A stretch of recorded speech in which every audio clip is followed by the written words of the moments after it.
Hi, I'm Saiba and we're talking about our workshops in April, and our second last workshop is on April 20th. It's called Shape Shifting. It's a partner workshop on obviously looking at the contemporary dance technique and then blending contact improvisation and understanding weight sharing between yourself and your partner. So there's going to be a lot of receiving and giving of weight. There's going to be a lot of understanding of where in our joints and with our bones can we hold another person or dance with another person by giving them our weight. It's a lot of fun. I love partner work. We are going to be doing this together, Yashu and I. And so if you've attended our workshops, great. If you haven't, give this a try.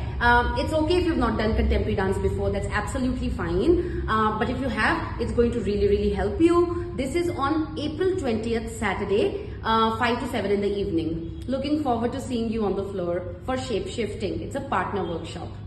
Bye.